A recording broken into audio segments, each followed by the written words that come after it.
एक गांव में मीना और रीना नाम की दो बहनें रहती थीं। रीना बड़ी थी और मीना उससे 2 साल छोटी। दोनों बहनों में बहुत प्यार था और दोनों हमेशा साथ साथ रहती थी। उनके वालिद का रीना मीना नाम का ढाबा था। उनके वालिद की मौत के बाद रीना और मीना दोनों मिलकर वो ढाबा चलाती थी। मीना, कल सुबह हमें सब्जियों का स्टॉक लेने चलना है, तुम्हें याद है ना? हाँ, मुझे अच्छे से याद है। मैंने काका को कह दिया है कि सुबह अपनी वैन तैयार रखें। अच्छी बात है, आओ मिलकर हम पिछले महीने का हिसाब कर लेते हैं।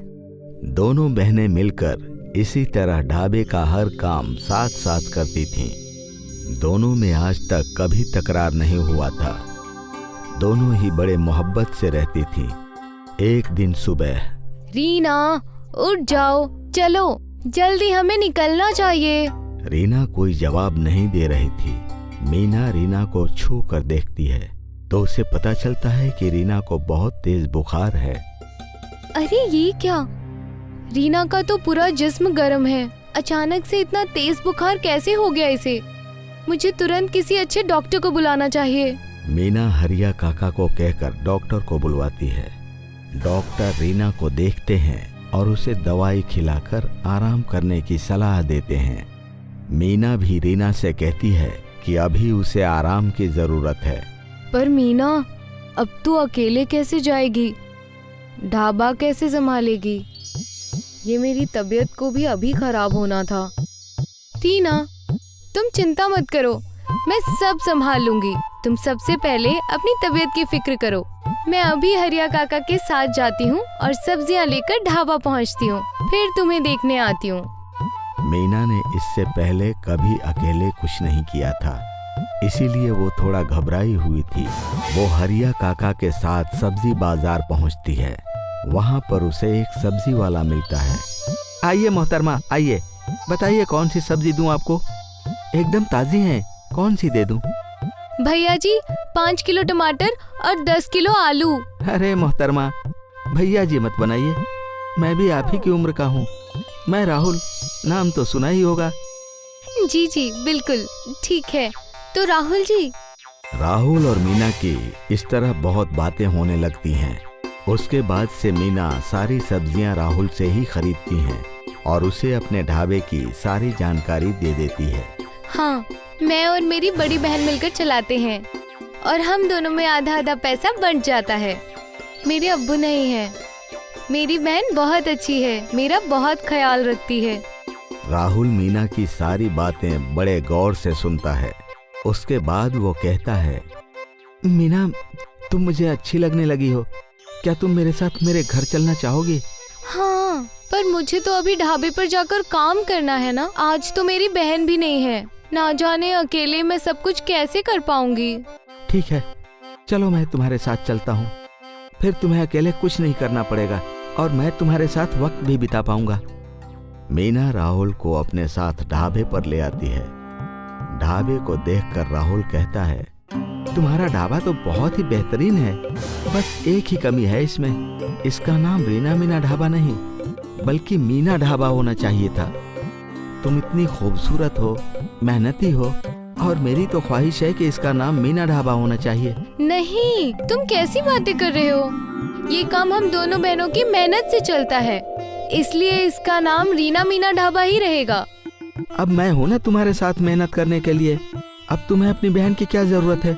सोचो, ये पूरा ढाबा अगर तुम्हारे नाम पर हो जाता है तो तुम कितनी बेहतर जिंदगी जी पाओगी। रीना की तबीयत कुछ दिन और खराब रहती है और इधर राहुल धीरे धीरे मीना को रीना के खिलाफ भड़काने लगता है।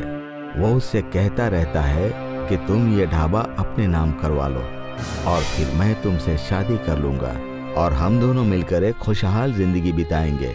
मीना धीरे धीरे उसकी बातों में आ जाती है और फिर ढाबे के कागजात बनवाकर और फिर रीना से उस पर गलत तरीके से सही करवा लेती है। रीना की तबीयत ठीक नहीं होती, इसीलिए वो बिना कुछ पूछे कागजात पर सही कर देती है। इसके बाद मीना ढाबे का नाम रीना मीना ढाबा से बदलकर मीना ढाबा कर देती है और राहुल के साथ रहने लगती है।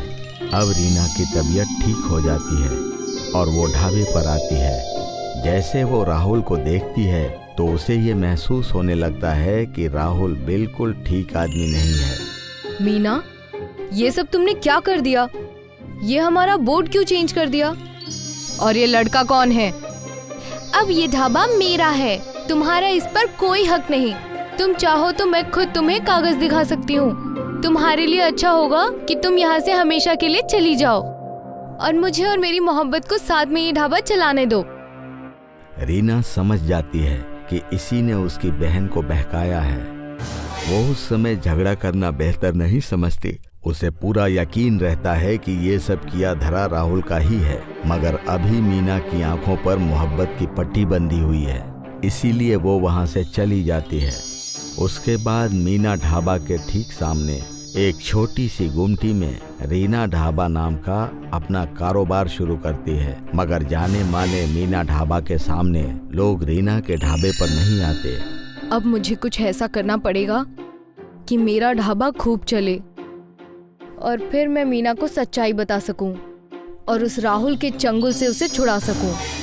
रीना बहुत सोचती है और फिर उसे एक तरकीब सूझती है। वो सोचती है कि क्यों न एक ही थाली में 54 तरह के पकवान परोसे जाएं, ताकि लोगों को तरह तरह के जायके खाने को मिले और एक ही थाली में उनकी सारी उम्मीदें पूरी हो जाएं। कुछ अलग करने से उसके ढाबे पर ज्यादा खरीदार आएंगे। हाँ, ये आइडिया बहुत अच्छा लग रहा है। मैं इस थाली का नाम बाहुबली थाली रखूंगी। अब मेरे ढाबे की बाहुबली थाली पूरे शहर में मशहूर होगी। रीना अपना बाहुबली थाली लॉन्च करती है। देखते ही देखते उसकी बाहुबली थाली पूरे शहर में मशहूर हो जाती है और उसका रीना ढाबा बाहुबली रीना ढाबा के नाम से जाना जाने लगता है। वो बहुत पैसे कमाने लगती है और अपने ढाबे को बहुत बड़ा बना देती है। उसके सामने अब मीना ढाबा चलना बंद हो जाता है। एक रात को जब वो अपना ढाबा बंद कर रही होती है तो उसे सामने से चिल्लाने की आवाज आती है। अरे अब तो तुम्हारे पास चवन्नी भी नहीं बची है। मैं तुम्हारे साथ नहीं रह सकता, चलता हूँ। तुम अपने इस ढाबे को संभालो और नहीं संभाल सकती तो इसी ढाबे में तुम खुदकुशी कर लेना। पर तुमने तो कहा था कि तुम मुझसे बेहद मोहब्बत करते हो और किसी भी हालत में मुझे छोड़कर नहीं जाओगे। जब तक दौलत है तब तक मोहब्बत है। अब मुझे तुम्हारे पास कोई फायदा नहीं दिखता। ये सब सुनकर मीना रोने लगती है। राहुल वहां से चला जाता है और तभी रीना उसके पास आती है और उसे गले लगा लेती है। मीना बहुत रोती है और रीना से माफी मांगती है, पर रीना मीना को माफ कर देती है और फिर दोनों बहनें मिलकर दोनों ढाबों को बहुत अच्छे तरीके से चलाती हैं और पूरे शहर में उनका नाम हो जाता है।